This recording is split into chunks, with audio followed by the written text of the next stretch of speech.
Look at your phone, right now. Look at it. That black mirror in your hand is the reason you are broke. It is screaming at you, even when it is silent. Notifications, red dots, breaking news, the endless scroll of other people living the life you want. You are drowning in noise. You wake up, you check the feed. You drive, you listen to the podcast. You eat, you watch the video. You are terrified of the quiet. And that terror, that is exactly what keeps you at the bottom of the food chain. The world is designed to be noisy. Noise creates confusion. Confusion creates anxiety. And do you know what anxious, confused people do? They consume. They buy things to feel better. They make emotional mistakes. They sell low and buy high. They trade their time for peanuts because they can't hear their own thoughts clearly enough to plot an escape. But wealth, true dynastic empire-building wealth, it is created in total, absolute, terrifying silence. I learned this the hard way. I spent years grinding, hustling, doing the rise and grind routine that every guru on the internet yells about. I was loud, I was busy, and I was stuck. Then I met him. Let's call him the Rabbi. He isn't a celebrity. You won't find him dancing on TikTok. He is the man who owns the building the TikTokers live in. He is a billionaire, deeply rooted in ancient wisdom, a man who moves with the slow, deliberate weight of a glacier. I remember the first time I entered his office in Manhattan. I expected chaos. I expected phones ringing off the hook, traders screaming, screens flashing red and green. I walked in, and the first thing that hit me was the silence. It was heavy, thick, the kind of quiet you find in a library or a cathedral. He was sitting there, staring out the window at the skyline, holding a cup of tea. No computer, no phone, just a notepad and a pen. He didn't look at me for a full minute. He just sat there, breathing. Finally, he turned. He didn't say, "Hello." He didn't ask me how I was. He looked me dead in the eye and said, "You are vibrating." I asked what he meant. He said, "Your mind is vibrating. I can hear it from here. You are thinking about what you need to say next. You are thinking about the traffic outside. You are thinking about your bank account. You are deaf to the opportunity in this room because you are too loud inside." That was the first lesson. Silence is not just the absence of sound. It is the absence of ego. It is the absence of the frantic need to be entertained. He told me that money is energy. It is a current. That's why we call it currency. A current flows. It has a frequency. If your internal frequency is static noise, you repel the current. You create resistance. But if you can lower your internal noise, if you can become a void, money flows into you to fill the space. This sounds like mystical nonsense until you look at the data. Look at the morning routines of the people who actually run the world, not the influencers pretending to. They all share one common trait. They protect the first hours of their day with violent intensity. They do not let the world in. The rabbi told me, the world wants to rob you. The moment you open your eyes, the world is standing at your bedside with a baseball bat, ready to beat your attention span into submission. If you check your phone before you have sat in silence, you have already lost the day. You are reacting, not creating. Think about the word authority. It comes from the word author. To be the author of your life, you have to write the script. But most of you are just reading the lines handed to you by an algorithm. You are an extra in your own movie because you are too distracted to take the director's chair. The rabbi shared with me a concept from the Talmud. ancient Jewish wisdom that predates the stock market by thousands of years. He talked about the power of the 0 point. In Kabbalistic thought, creation comes from a void. Something comes from nothing. But in our modern lives, we never allow there to be nothing. We are constantly stuffing our brains with something: music, news, gossip. Because we don't have a void, we cannot create. We can only regurgitate. He gave me a challenge. He called it the protocol of silence. He said, I want you to sit in a chair for 30 minutes every morning. No phone, no book, no meditation app guiding you. Just you and the wall. If you can do this for 30 days, you will see money differently. I laughed. I thought it was easy. I was wrong. The first day was hell. 2 minutes in, my legs started shaking. 5 minutes in, I remembered an email I had to send. 10 minutes in, I felt a physical itch in my brain, a dopamine withdrawal symptom kicking in. I realized I was an addict, not to drugs, but to noise. I was addicted to distraction because distraction numbed the fear of mediocrity. When you sit in silence, the truth comes up. That's why people hate it. That's why you put headphones on when you walk the dog. You are afraid of what your mind will tell you when it's off the leash. You might realize you hate your job. You might realize your friends are losers. You might realize you are capable of more and you are wasting your potential.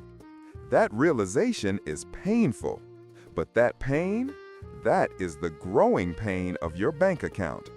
The rabbi explained to me that wealth is a result of high-quality decisions. A poor man makes 100 decisions a day, and 90 of them are about survival. What to eat, how to pay the bill, how to get to work. A rich man makes 3 decisions a day, but those 3 decisions move millions of dollars. You cannot make $1 million decision when your brain is cluttered with $10 problems.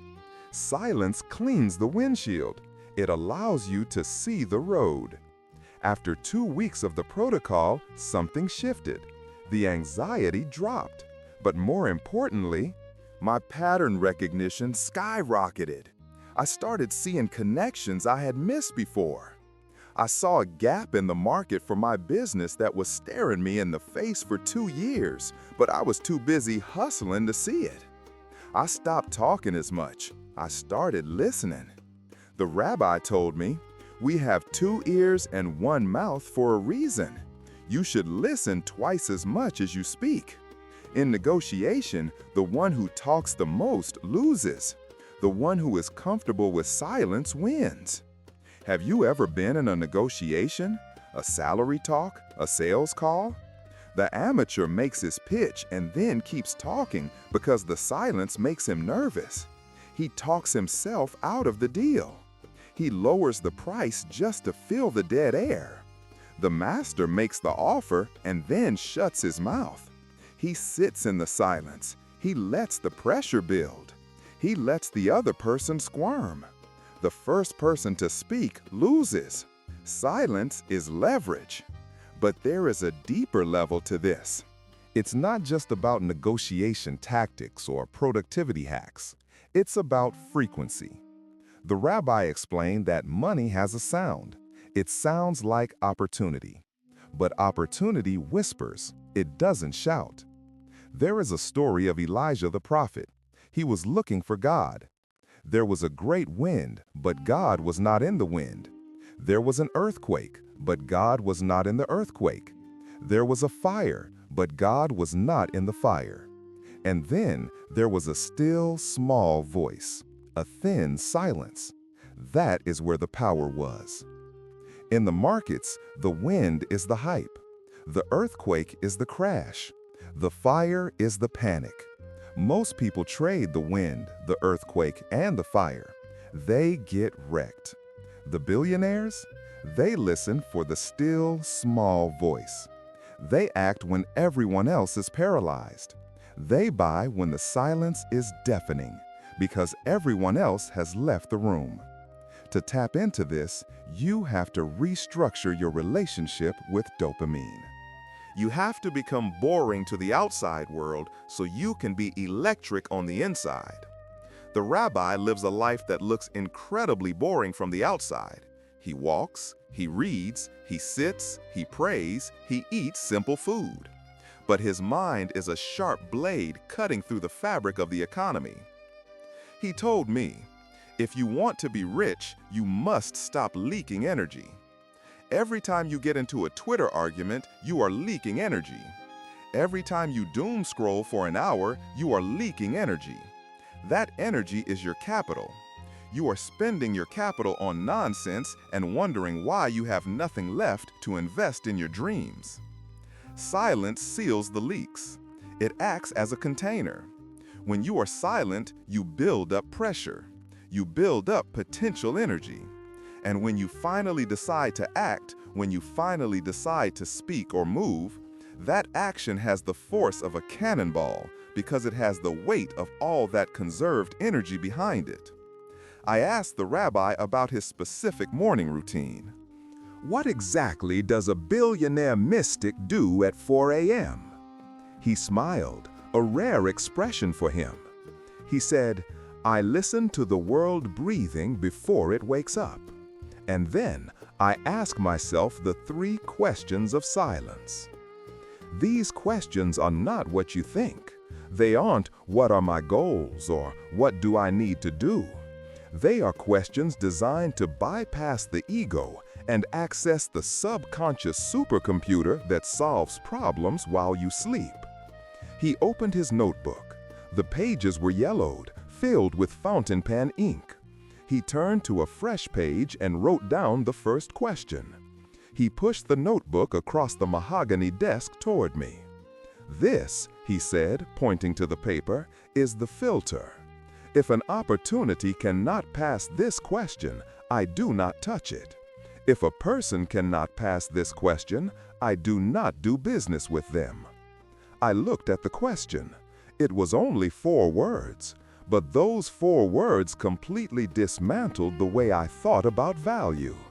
It was a question that forced you to strip away all the hype, all the marketing, all the noise, and look at the naked reality of a situation.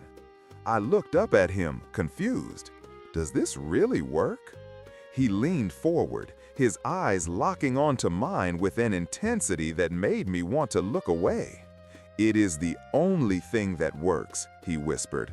Everything else is just noise. Now turn the page. I reached out, my hand trembling slightly, and turned the page of the notebook. What I saw on the next page wasn't a question. It was a diagram.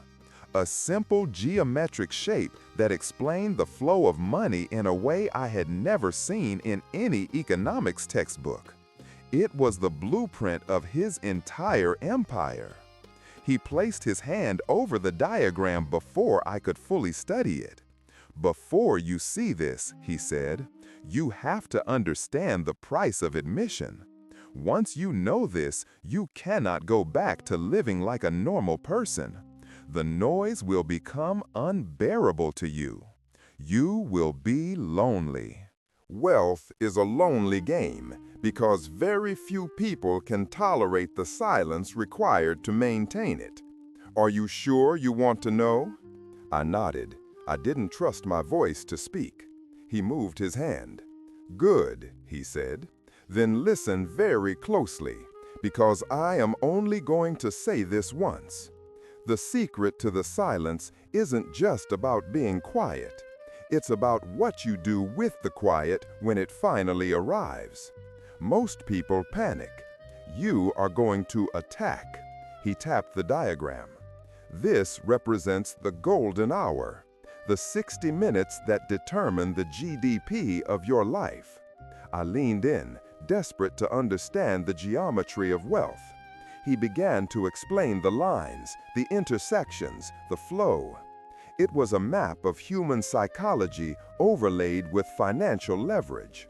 But as he started to explain the core mechanism, the specific trigger that turns silence into gold.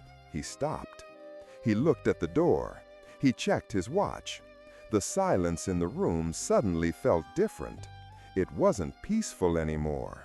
It was charged, expectant. "The market is about to open," he said softly. "The noise is coming. We have to move before the signal gets lost." He stood up and walked to a hidden panel in the wall. He pressed it, and the wood slid back to reveal something that made my jaw drop. It wasn't a safe. It wasn't a computer. It was a vintage telegraph key connected to a massive, wall-sized analog chart plotter. A relic from the 19th century, brass and mahogany, sitting on a velvet pedestal, humming with a low electric vibration. It looked like a museum piece, something that belonged in a glass case, not the command center of a modern financial empire. But as I looked closer, I saw the needle on the plotter twitching. It was alive. It was drawing a jagged, erratic line across a spool of graph paper that seemed to stretch on forever. "You are looking at the heartbeat of the world," he said, his voice barely rising above the hum of the machine. "This isn't the internet. This isn't Bloomberg.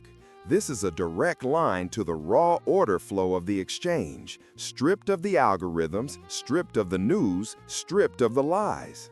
This is pure fear and pure greed, translated into ink."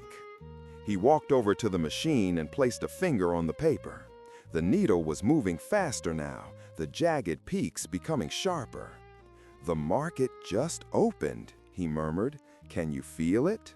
I closed my eyes. I wanted to say no, but that would have been a lie.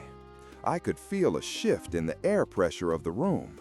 It was psychological, psychosomatic perhaps, but it felt as real as a punch to the gut. Millions of people around the world were suddenly screaming, clicking, buying, selling, panicking, hoping. The collective consciousness of the global economy had just woken up, and the noise, even though the room was soundproof, echoed in my mind. "Open your eyes," he commanded. I looked at the diagram in the notebook again, then at the erratic line on the plotter. "The golden hour," he continued, pacing behind me, "is the period where the amateurs try to predict the future, and the professionals wait for the past to repeat itself. Look at the diagram. Do you see the intersection I drew? The point where the triangle meets the circle." I traced the line with my finger. "Yes, that is the trap," he said. "Right now, in offices all over Manhattan, in London, in Tokyo, people are looking at screens that are flashing red and green. They are flooded with dopamine. They see a stock rising and they feel the urge to chase it. They see a crash and they feel the urge to flee. They are reacting to the noise. They are the liquidity. They are the prey." He grabbed a heavy iron lever on the wall next to the plotter. "We are going to do the opposite. We are going to wait for the silence." "But you said we have to attack," I stammered, watching the needle violent swing upward. "The line is going up. Shouldn't we be buying?" He laughed, a dry, sharp sound. "That isn't growth. That is hysteria. Look closely at the ink." I leaned in. The needle was vibrating so intensely that the ink was splattering slightly on the paper. "That is the sound of people losing money," he whispered. "Patience is a weapon. You have to wait until the noise becomes so loud that it breaks, and then for a split second there is a vacuum, a moment of absolute clarity where the price disconnects from reality. That is the geometry of wealth. You don't buy the asset, you buy the panic." Minutes stretched into an eternity. The needle on the plotter began to scream, carving deep valleys into the paper. The market was tanking. I could imagine the headlines. I could imagine the shouting on the trading floors. My instincts, trained by years of consuming mainstream financial advice, were screaming at me to do something, to save the capital, to act. My palms were sweating. "It's crashing," I said, my voice rising. "The signals are all red. The structure is breaking." "Quiet," he snapped. The authority in his voice froze me. "It is not crashing. It is breathing, exhaling the weak hands. Watch the diagram. Watch the intersection." He pointed to a specific coordinate on his hand-drawn map. "The price is going to hit this level. It is the psychological breaking point, the moment where hope dies for the average man. That is where we live. That is where the silence is." I looked from the notebook to the plotter. The needle was plummeting, approaching the theoretical line he had drawn. It felt like watching a car crash in slow motion. Every fiber of my being wanted to look away. "Get ready," he said. His hand hovered over the telegraph key. "When I tell you, you are going to execute the order. Not a second sooner, not a second later." "Me?" I choked out. "I can't. I don't know the codes. I don't know the size." "It is already set," he said, his eyes glued to the ink. "All you have to do is press the key. You have to claim your place in the silence. If you hesitate, you stay poor. If you act too early, you get slaughtered. You must wait for the pain to become unbearable." The needle dropped again. The silence in the room was heavy, suffocating. It was a physical weight pressing against my eardrums. I realized then that wealth wasn't about math. It wasn't about economics. It was about the ability to endure discomfort. It was about standing in a burning building and waiting for the fire to burn itself out before you walked through the door. "Now?" I asked, my voice trembling. "No," he hissed. "Wait for the blood." The needle spiked down one last time, a violent, vertical tear on the paper. It went past the support lines. It went past logic. It was pure, unadulterated terror manifested in ink. "Now!" he roared. I slammed my hand down on the telegraph key. Click-clack. The sound was shockingly loud in the quiet room. A mechanical, definitive sound, like the locking of a vault door. For a second, nothing happened. The needle on the plotter kept vibrating at the bottom. I held my breath, terrified that I had just destroyed everything. I stared at the man, but he wasn't looking at me. He was looking at his watch. 3, 2, 1. Suddenly, the needle stopped. It froze. The violent vibration ceased. It hung there, suspended in the vacuum of the market. The 0 point he had talked about. The moment the sellers ran out of ammunition. Then, slowly, gracefully, the needle ticked upward. Once, twice. Then it began to climb. Not the erratic, jagged climb of hysteria, but a smooth, ascending curve.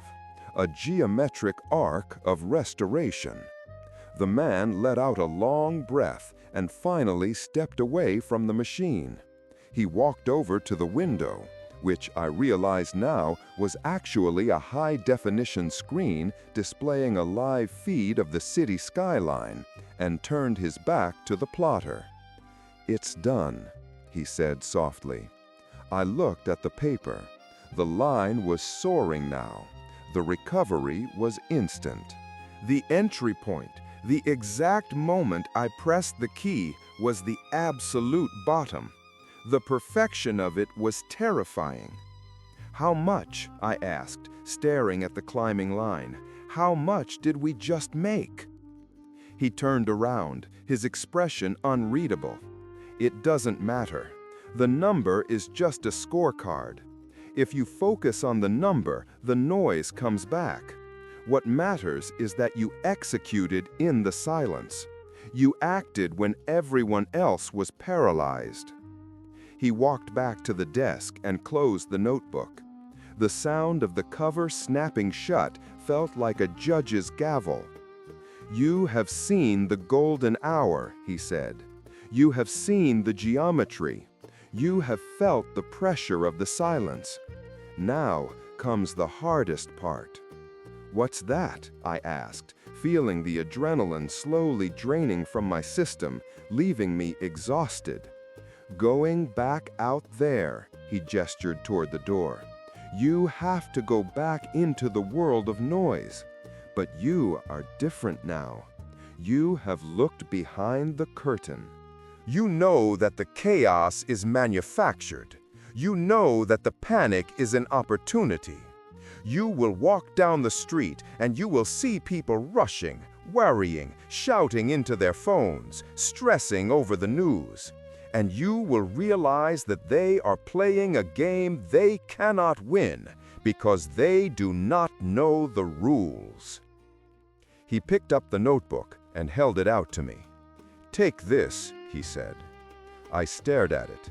"You're giving it to me? The blueprint?" "I have memorized it," he said, tapping his temple. "And I have no heir.